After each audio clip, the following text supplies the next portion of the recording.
A palavra do Senhor vai nos ensinar o seguinte, segundo o livro de Coríntios, capítulo 1, versículos 12 a 14. Este é o nosso orgulho, a nossa consciência dá testemunho de que nos temos conduzido no mundo, especialmente em nosso relacionamento com vocês, com santidade e sinceridade provenientes de Deus, não de acordo com a sabedoria do mundo, mas de acordo com a graça de Deus. Pois nada lhes escrevemos que vocês não sejam capazes de ler ou entender. E espero que, assim como vocês nos entenderam em parte, venham a entender plenamente que podem orgulhar-se de nós, e assim como nós nos orgulharemos de vocês no dia do Senhor Jesus. O segundo teste que precisamos passar e que teremos de passar nessa vida, quer você queira ou não, esses testes vão acontecer conosco, é o teste das fontes, de onde procedem as nossas decisões e ações na nossa vida. Se você estiver escrevendo um trabalho científico lá, um mestrado, um doutorado, você vai ter um orientador e vai ter uma banca, não é? E esses orientadores e bancas têm várias tarefas, e uma delas é analisar as suas fontes. Se as suas fontes são primárias, se são secundárias, se são terciárias, se as suas fontes são relevantes, se os dados que você levantou, eles são plausíveis, se a tua estatística bate ou não bate, porque senão tudo que você escreveu ali é perda de tempo. Se você não tiver boas fontes, o resultado do teu trabalho não será bom. E é disso que Paulo está falando. Ele está dizendo assim, olha, todos nós vamos ter que passar no teste das fontes. E esse teste fala de duas fontes que nós utilizamos para definir a vida. Aquilo que Paulo chama de sabedoria do mundo,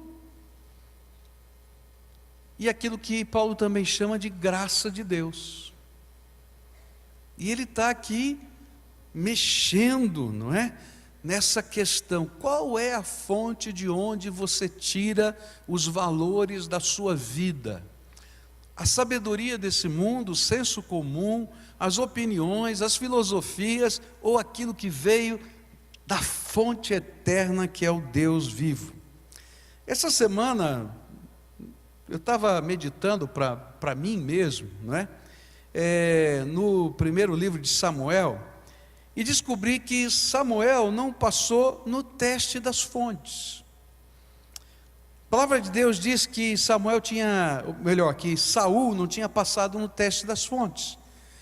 Ele havia, como primeiro rei de Israel, recebido uma ordem de Deus, de que na primeira grande batalha que ele ia travar contra os filisteus, que eram os inimigos mais próximos de Israel, que ele permanecesse no lugar em que ele estava, até que o sacerdote chamado Samuel e profeta chegasse para oficiar um culto antes da batalha contra os filisteus.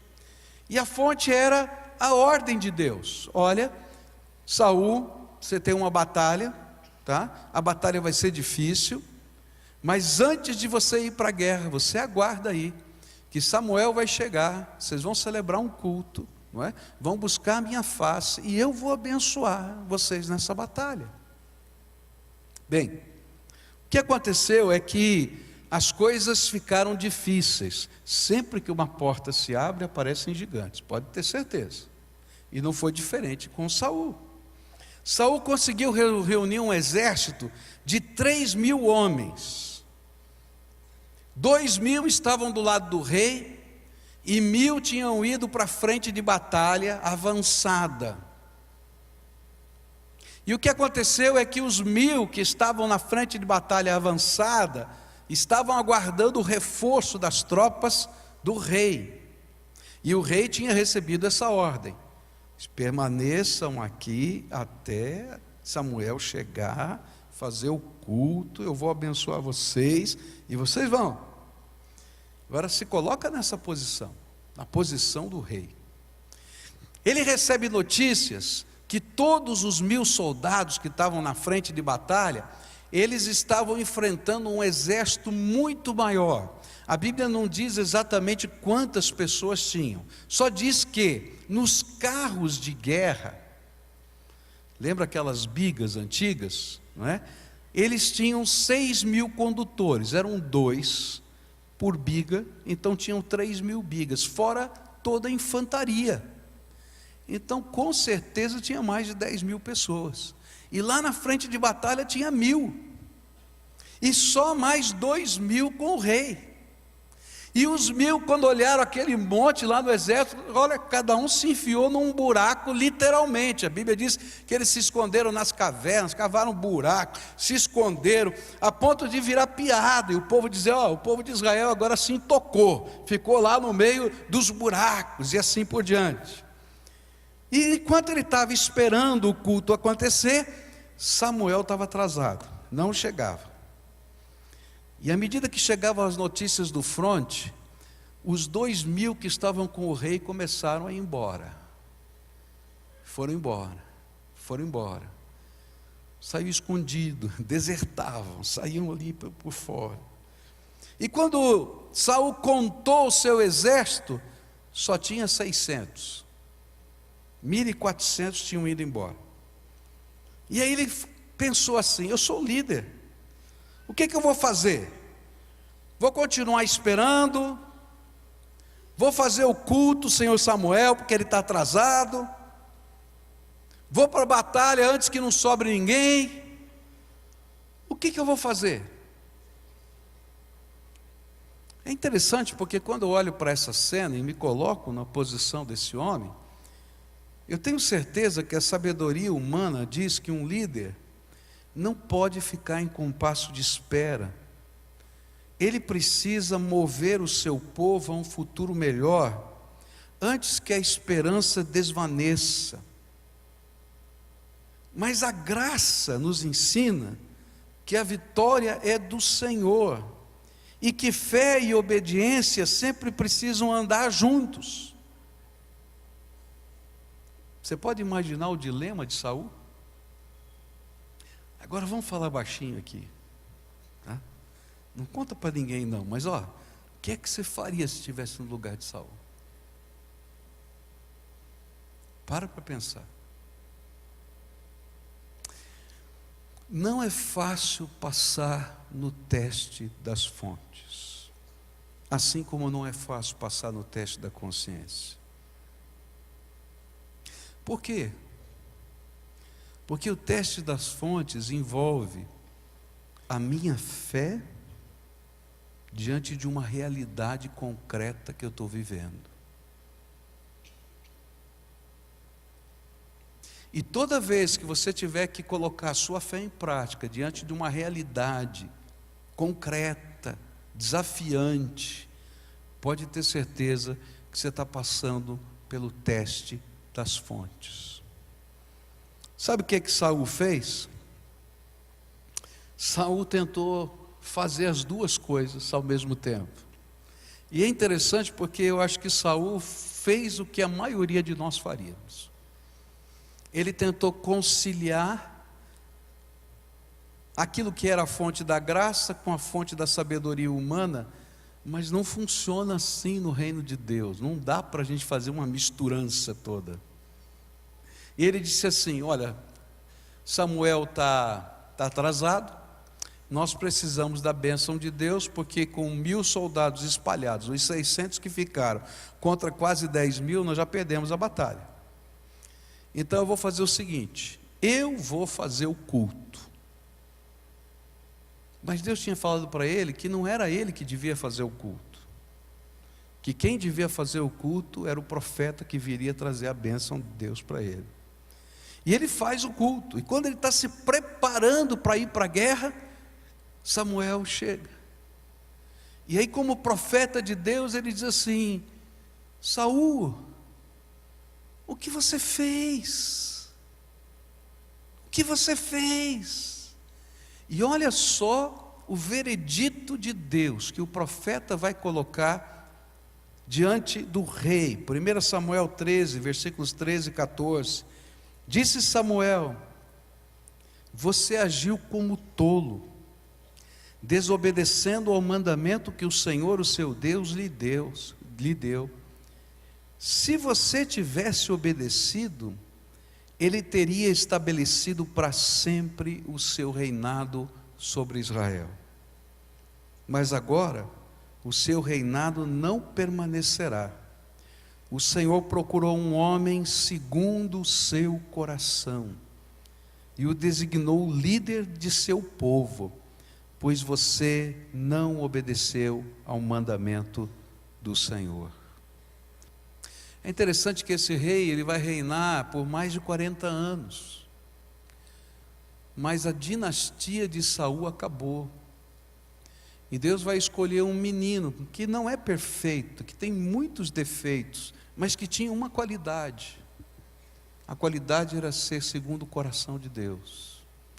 E sabe, esse menino aprendeu a lição de nunca sair para uma batalha sem antes consultar o Senhor e perguntar: qual é a tua vontade para a minha vida? De onde vêm as nossas fontes? O teste que a gente vai enfrentar é sabedoria do mundo versus a graça de Deus. E eu quero dizer para você que esse é um dos grandes, se não o maior fator de desafio na vida de qualquer ser humano, mas especialmente na vida de um líder.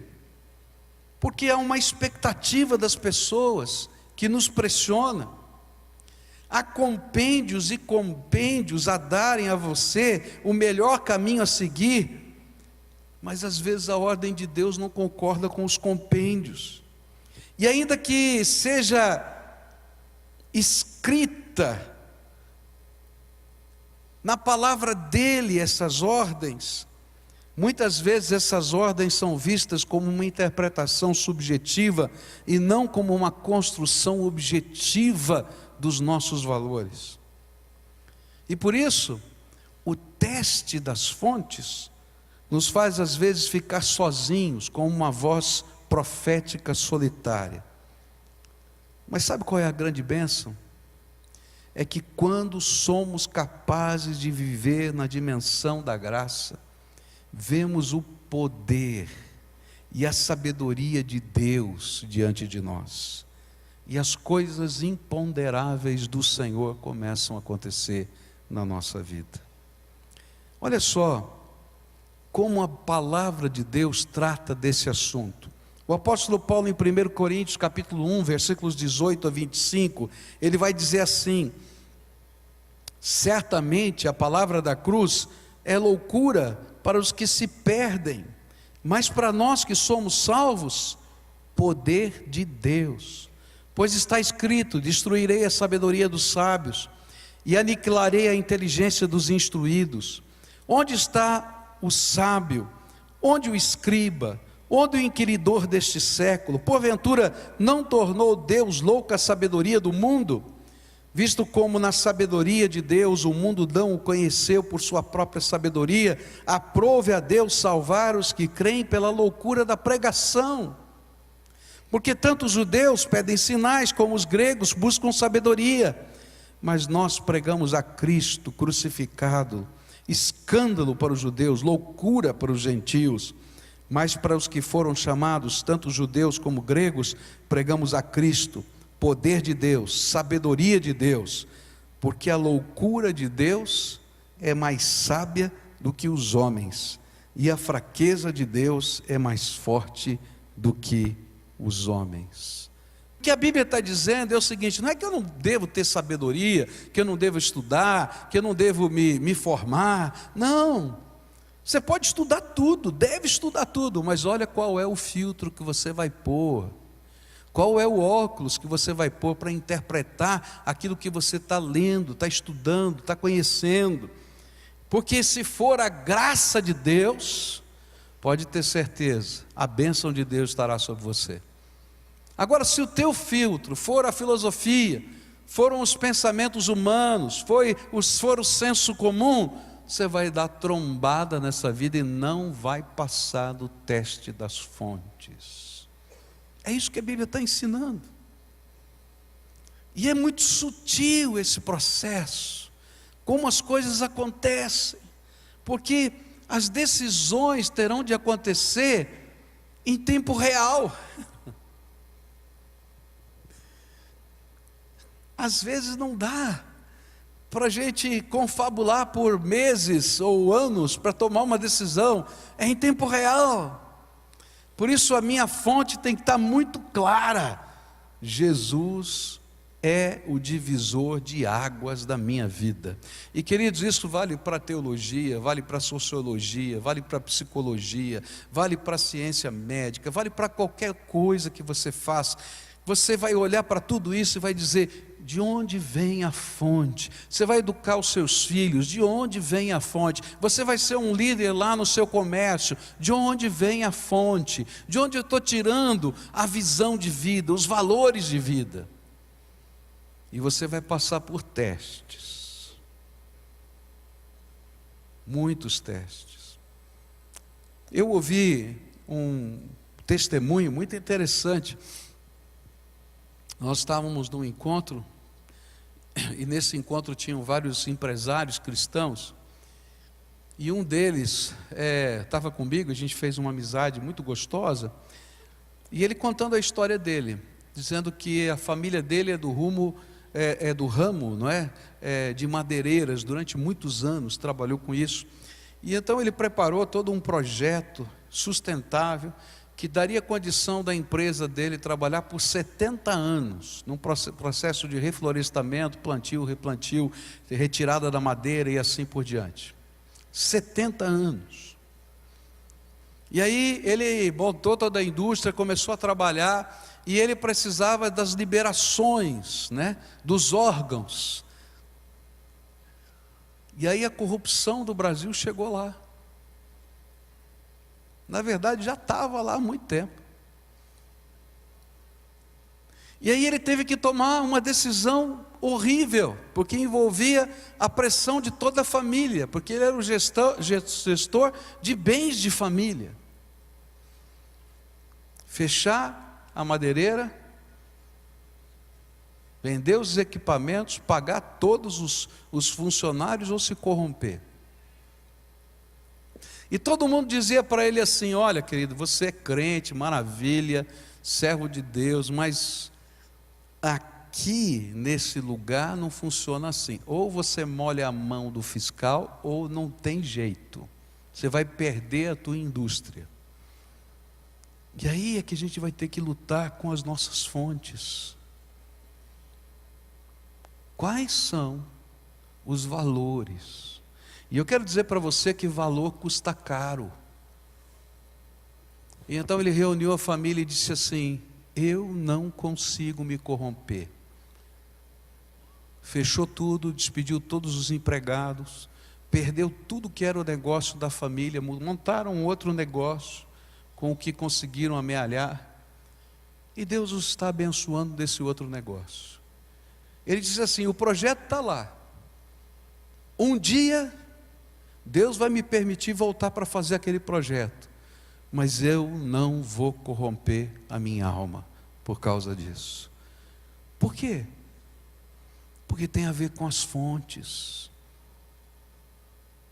A sabedoria humana vai dizer para você: não, dá um jeitinho aqui, faz desse jeito, quebra daquele galho, faz assim, faz assado, esse é o jeito desse país. E a gente vai dizer: não, a minha fonte é maior, é a graça de Deus. E não importa o tamanho do gigante, o que me importa é o tamanho do meu Deus. Se essa porta se fecha, Deus vai me abrir outra, porque eu creio no Deus Todo-Poderoso que sustenta a minha vida. Se eu tenho 600 homens, Deus há de me dar a vitória. E sabe como é que Saul vai ganhar? Eu acho tremenda a ironia de Deus, porque esse homem estava tão preocupado, porque ele tinha 600 homens e 1000 estavam intocados. E dois homens saem do acampamento, 2 homens só, o filho dele e o escudeiro. E aqueles homens fazem uma oração, e dizem assim: Senhor, se o Senhor nos vai dar vitória nessa batalha, Eu vou aparecer diante de 20 inimigos que estão aqui, e vou me fazer ser visto por eles. E se eles disserem, pare aí que nós vamos te pegar, eu sei que nós já perdemos a batalha, e eu vou bater em retirada, não vou entrar nessa guerra. Mas se eles disserem, venha para cá, que nós vamos te prender, eu sei que o Senhor já nos deu os 20 e vai nos dar o exército todo. E aí o escudeiro disse para ele assim, o que você fizer eu vou fazer junto. Porque o temor do Senhor estava no coração deles. E aí quando eles apareceram, eles começaram a dizer, saíram das tocas, saíram dos buracos, vem aqui, pode vir. Aí um olhou para o outro e falou, esse é o sinal de Deus. E os primeiros 20 foram derrotados. E começou a se espalhar um boato no meio do exército. Um soldado de Israel é capaz de derrotar 20. E esse boato chegou do lado do inimigo, e eles eram capazes de ouvir os inimigos conversando, e de repente, encorajados, os homens saíram das suas tocas, e os 600 que estavam lá chegaram, e 10.000 bateram em retirada, de medo do povo de Deus que estava chegando. Gente, isso é milagre. Quando a gente passa no teste das fontes, Deus autentica a nossa vida. Nem sempre do jeito que a gente imaginou, mas Ele autentica a nossa vida. E sabe, quando você estiver sendo autenticado por Deus, alguns vão chamar você de louco, vão chamar você de inconsequente, vão chamar você de tantas coisas. Mas o gostoso é saber o que Deus prometeu, e o apóstolo Paulo falou em 1 Coríntios 3, 19 a 23. Porque a sabedoria deste mundo é loucura aos olhos de Deus, pois está escrito, Ele apanha os sábios na astúcia deles. E também, o Senhor conhece os pensamentos dos sábios e sabe como são fúteis. Portanto, ninguém se glorie em homens, porque todas as coisas são de vocês, seja Paulo, seja Apolo, seja Pedro, seja o mundo, a vida, a morte, o presente, o futuro, tudo é de vocês, e vocês são de Cristo, e Cristo de Deus. Eu queria terminar dizendo para você que a gente passa pelo teste das fontes de várias maneiras difíceis. Você vai passar pelo teste das fontes no casamento. E aí você vai ler algumas coisas na palavra de Deus sobre como construir uma família. E a tentação que você vai ouvir, vai sentir dentro da sua alma e dizer, isso valia para o tempo de Paulo, de Jesus, dos apóstolos, não vale mais para a sociedade de hoje. Você vai passar pelo teste das fontes quando você for organizar o seu trabalho. As pessoas vão olhar para você e vão dizer, não é assim que funciona. Você faz isso na tua igreja, mas aqui não. Aqui tem que ser desse jeito. E queridos, muitas vezes você vai ser humilhado por isso. Vai ser perseguido por isso. Muita gente vai te deixar sozinho no meio dessa história. Mas o Senhor vai ser o teu aval. Deus tem jeitos de fazer. Eu não vou dizer para você que vai ser imediatamente. Eu conheço muita gente que vai passar por lutas incríveis. Mas no tempo oportuno, Deus vai revelar a autenticidade daquela fonte que estava sobre a vida daquela pessoa. E Deus quer fazer isso na tua vida. Como é que você está lidando com o teste das fontes na tua vida? Hoje pela manhã a gente falou sobre o teste da consciência. A consciência fala conosco. Mas o teste das fontes é mais sutil. Porque a gente imagina que a gente tem conhecimento e sabedoria, porque leu o livro tal, porque aprendeu em tal lugar. E eu tenho visto muita gente se perdendo na fé por causa de filosofias que não valem nada, que nunca vão poder derrubar a maior de todas as fontes, o Deus Todo-Poderoso. Eu gosto de ler e leio tudo, mas eu não deixo de colocar o meu óculos. Eu vou reter o que é bom, mas eu vou expurgar aquilo que vai contra a fonte da palavra de Deus, porque o meu marco teórico tem nome: Jesus Cristo, Senhor da minha vida. E eu vim aqui desafiar você hoje a colocar um marco teórico sobre você, que Jesus seja o marco teórico, que a palavra de Deus seja o marco teórico, que você viva a sua vida à luz da verdade de Deus, e que a fonte que vem da graça divina esteja fortalecendo o teu caminhar, o teu viver, cada dia. E eu vou te dizer, nós vamos passar por lutas e tribulações, algumas muito difíceis, não vai ser fácil, mas a graça de Deus vai se revelar na sua vida, como tem se revelado também na minha vida. E eu posso dizer com toda sinceridade da minha alma, já passei por grandes lutas de fontes. Tenho que dizer para você que algumas vezes falhei. Tenho que dizer para você que algumas vezes falhei. E às vezes que falhei, chorava como criança na presença de Deus, porque eu sabia que tinha falhado. Porque tinha tomado uma decisão, pressionado no momento que não era a melhor. Mas eu aprendi a lição.